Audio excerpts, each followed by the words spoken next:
perkenalkan, nama saya Rachma Saiful. Di sini saya sebagai perwakilan dari kelompok 1. Oke, sebelumnya kita perkenalan yuk dengan anggota dari kelompok ini.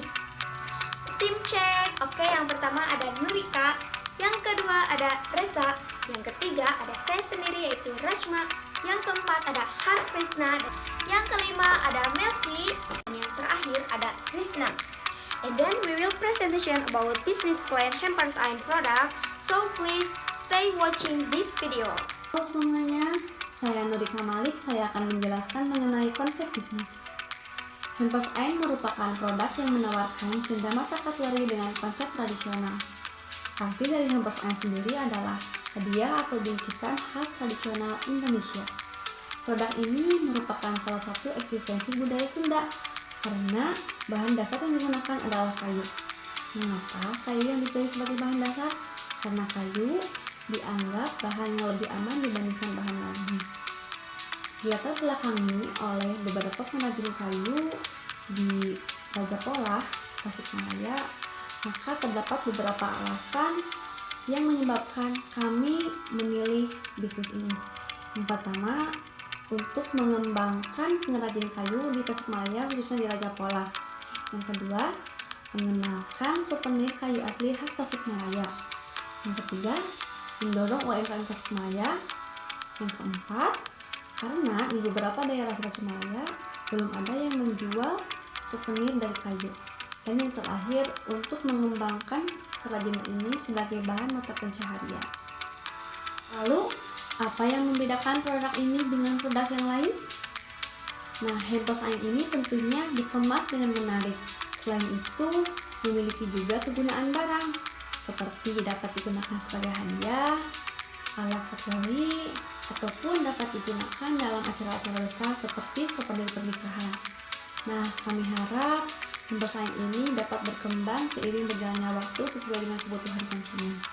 Lalu, apa itu hampers? Hampers merupakan bingkisan pada sebuah keranjang kecil yang tentunya diciptakan dengan konsep tradisional.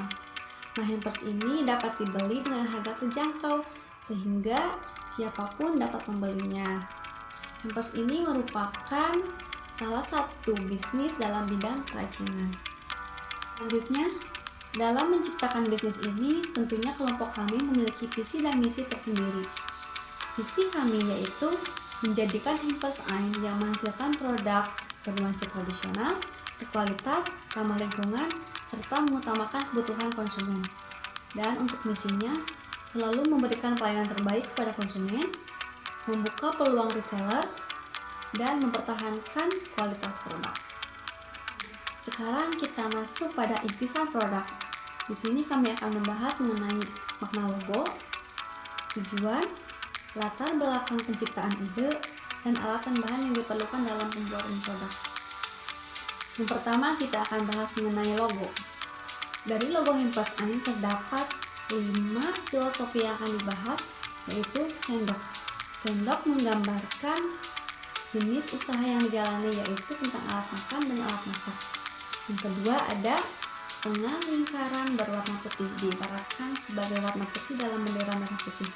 Yang ketiga, ada bintang. Bintang diibaratkan sebagai kepuasan para konsumen atau para pelanggan, atau biasa dikenal dengan rating. Selanjutnya, ada warna tulisan hampers berwarna merah yang berdekatan dengan warna putih, yaitu diibaratkan sebagai warna merah pada bendera merah putih. Selanjutnya, warna dasar pink. Pada warna dasar pink ini dilatar belakangi karena para pendirinya merupakan perempuan semuanya. Oke, tak lupa kata Hampers Ain sendiri yang merupakan nama produk dari. Halo, saya Reza Siti Mardia. Saya akan menjelaskan mengenai tujuan Hampers Ain. Sebuah bisnis dibangun tentu bukan tanpa alasan dan tujuan. Mereka membangunnya dengan tujuan-tujuan tertentu yang ingin dicapai. Begitupun dengan Hampers Ain, tentu memiliki tujuan yang ingin dicapai di kemudian hari. Tujuan kami yaitu yang pertama, membuka offline store. Karena kami saat ini adalah online store, jadi ke depan kami ingin membuka offline store agar para customer dapat lebih mudah jika ingin mengunjungi Hampers Ain store. Yang kedua, menambah produk baru. Saat ini kami baru merilis produk peralatan makan dan alat masak. Jadi untuk selanjutnya, kami ingin mengembangkannya untuk lebih bervariasi. Yang ketiga, join dengan usaha lain. Misalnya, join dengan perusahaan interior. Mereka menyediakan interior rumahnya, dan kami menyediakan dekorasi rumah seperti hiasan dinding dan yang lain sebagainya. Dan yang terakhir adalah dipasarkan hingga ke luar negeri. Setiap perusahaan tentu memiliki target pasarnya masing-masing. Saat ini, target pasar kami masih kawasan dalam negeri. Untuk kedepannya, kami berharap bisa meluaskan market hingga ke luar negeri. Agar dapat menghasilkan produk yang baik, kami menggunakan alat khusus dan tentunya dengan bahan yang berkualitas. Apa saja alat dan bahan yang kami gunakan? Untuk alat, kami membutuhkan mesin profil pahat, meteran, gergaji, wood chisel, dan amplas. Dan untuk bahannya, kayu, packaging, pita, dan bubble wrap. Seperti halnya sebuah perusahaan yang lain, Hampers Ain juga memiliki struktur manajerial untuk mengelola bisnis yang kami jalani. Untuk yang pertama ada top manager yaitu Harkisna Diah Trisnasari, ada manajer keuangan Rachmawati Saiful, manajer produksi Resa Siti Mardiah dan Melki Hurilaini, dan manajer pemasaran Nurika Malik dan Risna Sriwahyuni. Posisi tersebut tentu memiliki tugasnya masing-masing. Top manager bertugas merencanakan kegiatan dan strategi perusahaan secara umum dan mengarahkan jalannya perusahaan serta bertanggung jawab membuat keputusan tetap organisasi dan membangun tujuan dan rencana yang mempengaruhi seluruh organisasi. Manajer keuangan bertanggung jawab untuk membantu perencanaan bisnis dan pengambilan keputusan dengan memberi nasihat keuangan yang sesuai. Manajer produksi melakukan perencanaan dan perorganisasian jadwal produksi, menilai proyek dan sumber daya persyaratan, dan menentukan standar kontrol. Manajer pemasaran melakukan perencanaan strategi pemasaran dengan memperhatikan tren pasar dan sumber daya perusahaan, merencanakan market research, dan melakukan perencanaan analisis peluang pasar. Hampers Ain juga memiliki standar operasional prosedur atau SOP yang dijadikan sebagai acuan dalam pelaksanaan tugas yang bersifat mengikat. Sebenarnya, apa tujuan adanya SOP dalam sebuah perusahaan? Tujuan SOP adalah untuk mengatur semua aktivitas agar aktivitas perusahaan dapat berjalan dan sesuai dengan tujuan, visi, serta misi perusahaan. Jadi, penerapan SOP akan membantu perusahaan untuk mempertahankan kualitas kontrol dan menjaga proses-proses dalam perusahaan untuk tetap stabil. SOP dalam Hampers Ain yaitu: pertama, operator pengemasan wajib mematuhi ketentuan teknis peralatan yang digunakan. Kedua, proses pengemasan harus dilaksanakan dengan hati-hati untuk meminimalkan kegagalan pengemasan produk. Ketiga, pekerjaan pengemasan harus segera dikerjakan ketika bagian produksi telah menyerahkan hasil pekerjaannya. Keempat, pengawas lapangan memeriksa kesiapan peralatan, jumlah peralatan, dan juga jumlah personil yang akan terlibat. Kelima, operator pengemasan harus memeriksa setiap barang yang dikemas dengan teliti.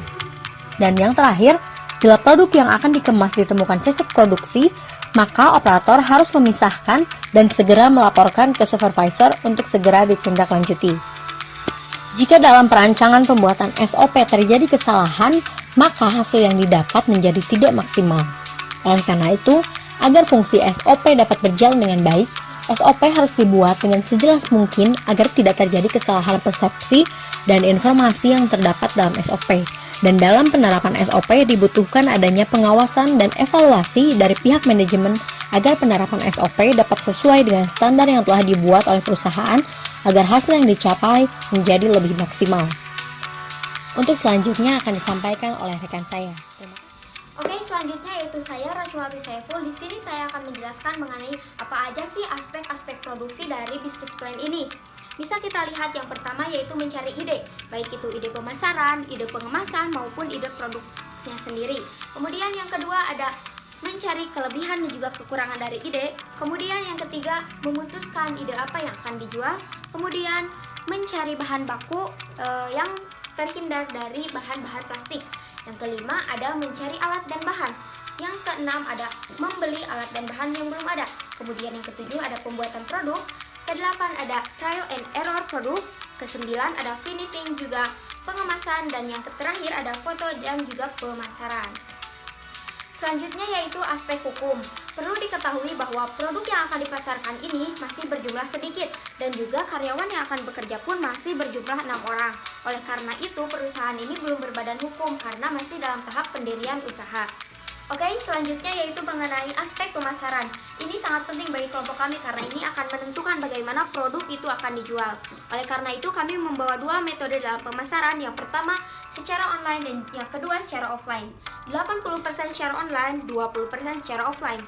Mengapa secara online sangat besar? Karena efek dari media sosial dalam penjualan sangat besar.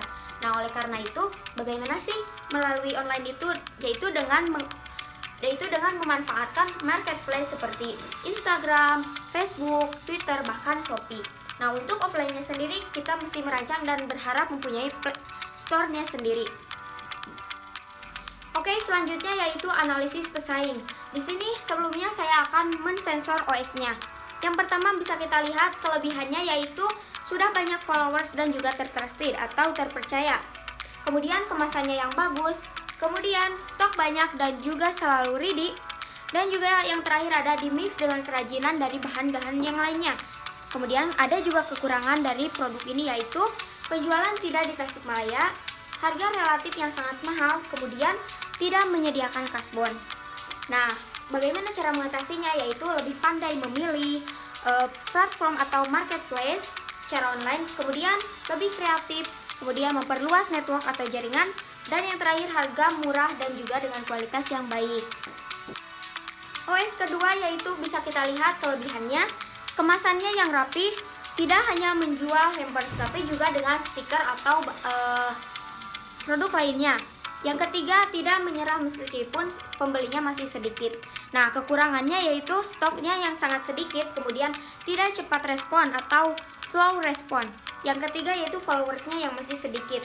Nah, bagaimana cara mengatasinya? Yaitu dengan mencoba membuat produk yang lebih menarik dan juga merespon para pelanggan atau pembeli dengan cepat dan juga menyediakan stok barang agar tidak memperlambat proses penjualan. OS yang terakhir bisa kita lihat kelebihannya yaitu sudah banyak followersnya dan terpercaya atau tadi trusted. Kemudian fokus terhadap penjualan dengan kerajinan berbahan dari kayu. Kemudian harga sesuai dengan produk.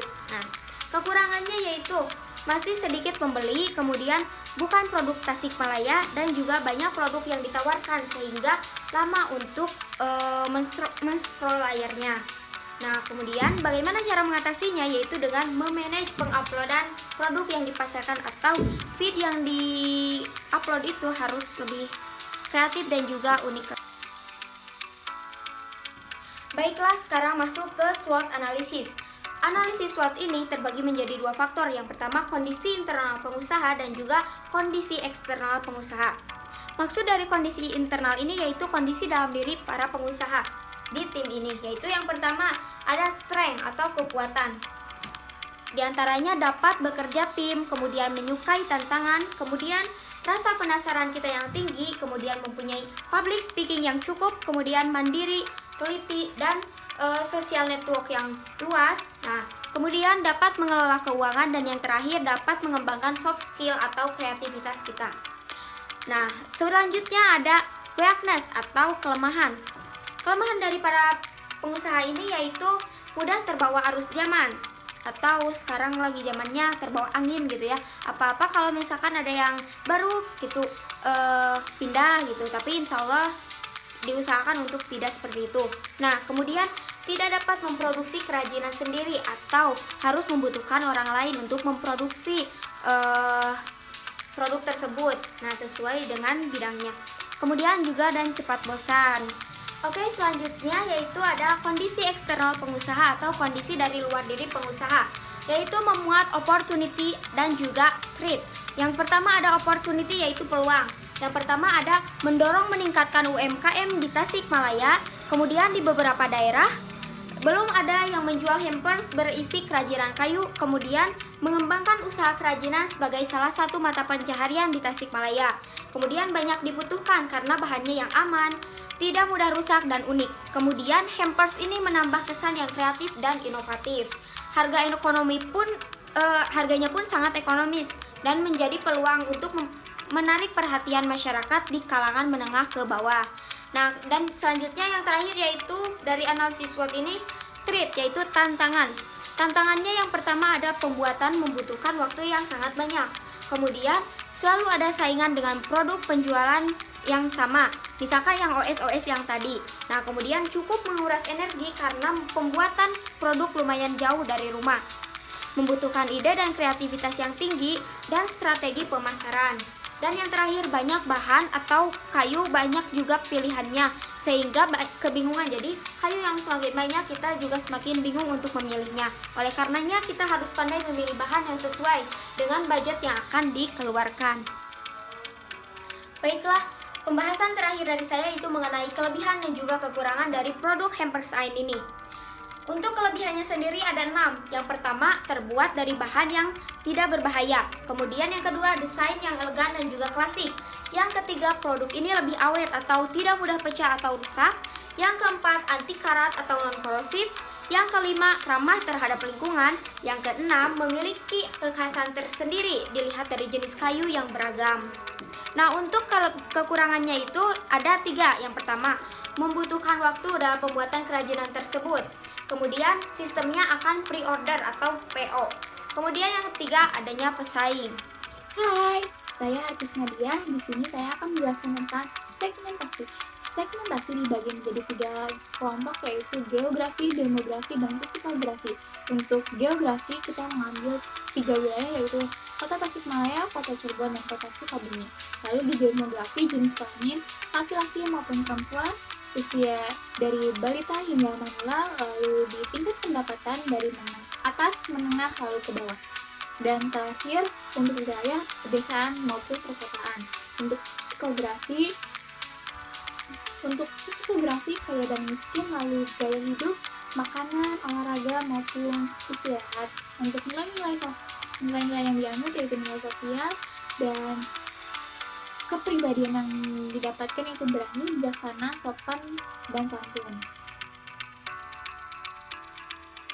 Untuk targeting, kita lebih mengerucut lagi, yaitu di dalam geografi kita mengambil Kota Tasikmalaya, yaitu wilayah Gunung Tanjung, Singaparna, Sambung Pari, maupun Jatiwaras, dan Cirebon dan wilayah sekitarnya, lalu Sukabumi dan sekitarnya. Untuk demografi, kita lebih ke jenis kelamin perempuan, rentang usia remaja hingga dewasa, lalu tingkat pendapatan dari menengah hingga ke atas, dan terakhir wilayah hanya perkotaan.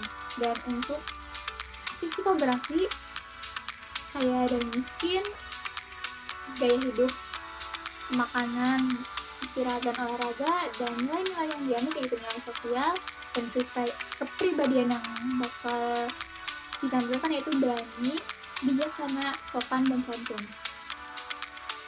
Masuk ke 4P of marketing, yaitu ada produk, price, promosi, dan place. Untuk produk, Hampers Ain menjual alat makan dan alat masak seperti sendok, garpu, sumpit, piring, dan mangkuk hingga ulekan. Dan semuanya terbuat dari kayu. Untuk price, kisaran harga yang ditawarkan oleh Hampers Ain dimulai dari 20.000 hingga 100.000 tergantung biaya produksi, situasi, dan kondisi. Promosi. Strategi yang digunakan oleh Hampers Ain yaitu menggunakan media sosial. Media sosial yang digunakan yaitu Instagram, Twitter, Shopee, Facebook, dan lainnya. Dan juga kita juga menggunakan PP yaitu paid promote dan iklan yang ada di marketplace tersebut. Untuk place, produk kami dijual untuk permulaan sekitaran wilayah Tasikmalaya, Cirebon, dan Sukabumi, dan dipasarkan melalui media sosial yang ada. Kalkulasi biaya peralatan yang dikeluarkan oleh Hampers Ain sekitar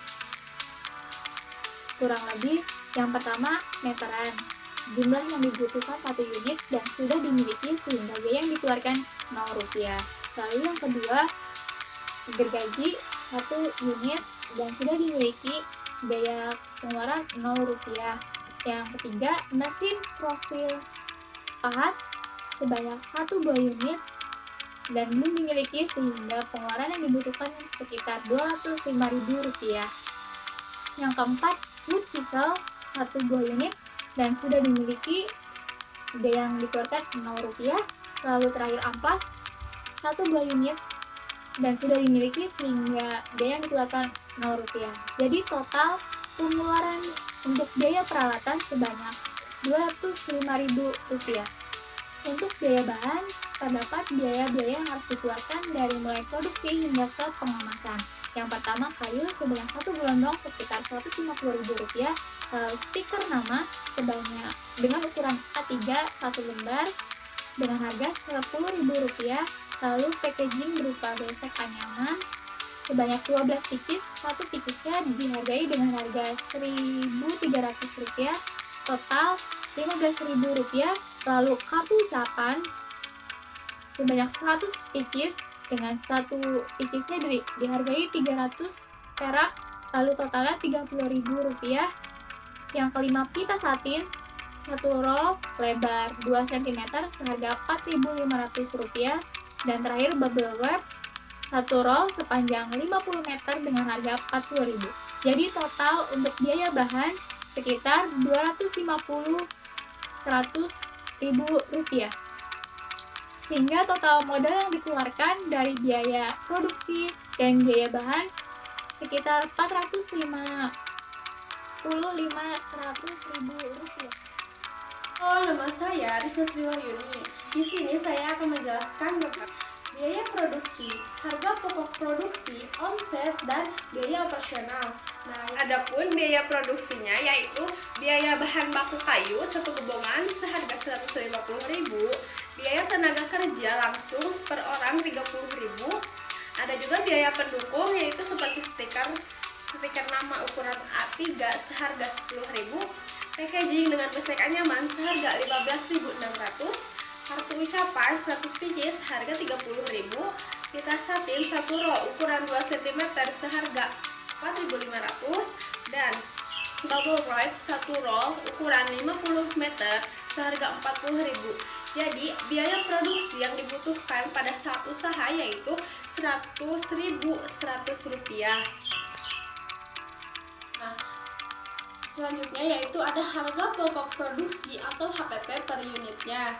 Yang pertama, total biaya bahan baku langsung seharga Rp150.000. Biaya tenaga kerja langsung Rp30.000 per orang. Biaya pendukung Rp100.100. Total biaya harga pokok produksi per unitnya yaitu Rp280.000. Jumlah produksi hasilnya itu 11. Sehingga total harga pokok produksi per unitnya yaitu Rp25.463. Omset produkmu yang pertama ada harga jualnya yaitu harga Rp30.000. Yang kedua, harga pokok produksi per unitnya seharga Rp25.463, dan keuntungan kotor per unitnya seharga Rp4.537. Nah, yang selanjutnya itu ada perkiraan biaya operasional. Berapa sih perkiraan biaya operasionalnya? Nah, yang pertama biaya pemasarannya seharga Rp100.000, biaya transportasinya Rp100.000, dan lain-lainnya Rp100.000. Sehingga total biaya operasional per bulannya yaitu. Baik, perkenalkan nama saya Melki Huril Aini. Saya akan melanjutkan mengenai aspek keuangan. Nah, selanjutnya ada perhitungan mengenai biaya untuk menutup operasional. Tadi sudah disebutkan bahwa biaya operasional kita sebesar Rp300.000 per bulannya. Maka untuk menutup biaya operasional tersebut, kita harus bisa menjual sebanyak 12 unit per bulannya dengan perhitungan Rp30.000 dikali 12 unit dengan hasil Rp360.000. Nah, selanjutnya ada perhitungan balik modal. Untuk perhitungan balik modal tadi juga sudah disebutkan bahwa modal awal kita sebesar Rp455.100. Nah, dengan modal sebesar Rp455.100, maka kita akan balik modal setelah menjual sebanyak 18 unit. Nah, selanjutnya yaitu ada target produksi. penjualan dan laba kotor. Nah, untuk target produksi ini kita menghitungnya dalam 3 bulan. Misalkan di sini pada bulan Januari, Februari, dan bulan Maret. Nah, untuk harga pokok produksi dalam tiap bulannya yaitu sebesar Rp25.463 dan untuk harga jual per unitnya yaitu sebesar Rp30.000 dan untuk laba kotor per unitnya yaitu sebesar Rp4.537. Nah, untuk target perkiraan penjualannya pada tiap bulan yaitu pada bulan pertama kita mentargetkan sebanyak 100 unit dan untuk bulan kedua sebanyak 200 unit, bulan ketiga sebanyak 250 unit. Nah, perkiraan laba kotor dari setiap bulannya yaitu sebesar pada bulan pertama Rp453.700 dan pada bulan kedua sebesar Rp907.400 dan pada bulan ketiga sebesar Rp1.134.250. Nah, setelah kita mengetahui laba kotor, maka berapa sih laba bersih yang akan kita peroleh? Nah, cara menghitung laba bersih yaitu laba kotor dikurangi biaya operasional per bulannya. Nah, pada bulan pertama, biaya kotor kita tadi sebesar Rp453.700 dikurangi Rp300.000, maka biaya bersih yang diperoleh kita yaitu sebesar Rp153.700. Nah, biaya bersih bulan kedua yang kita peroleh yaitu Rp907.400 dikurangi Rp300.000 sebesar Rp607.000. Dan pada bulan ketiga dengan biaya kotor Rp1.134.250 dikurangi Rp300.000, maka biaya bersih yang kita peroleh sebesar Rp435.250. Nah, seperti itu aspek keuangan dari produksi yang akan kita rintis. Jadi, kesimpulannya adalah Hampers Aid merupakan produk yang menawarkan cenderamata alat makanan dengan bernuansa tradisional. Alat makanan yang disediakan oleh Hampers Aid yaitu seperti sendok, garpu, sumpit, piring, dan mangkok. Kami memilih produk ini dilatar belakangi oleh banyaknya pengrajin kayu di Tasikmalaya. Untuk itu, kami ingin mengembangkan kerajinan kayu dengan ide-ide yang lebih inovatif. Hal yang membedakan produk ini dengan produk yang lain yaitu selain dari packingnya yang menarik, juga memiliki kegunaan barang. Dengan modal awal sebesar Rp455.100, kita bisa membuat lebih dari 18 unit. Sekian pemaparan dari kelompok kami. Jangan lupa untuk di-follow Instagramnya ya, @hampers_aid. Terima kasih. Mohon maaf apabila masih banyak kekurangannya. Wassalamualaikum warahmatullahi wabarakatuh.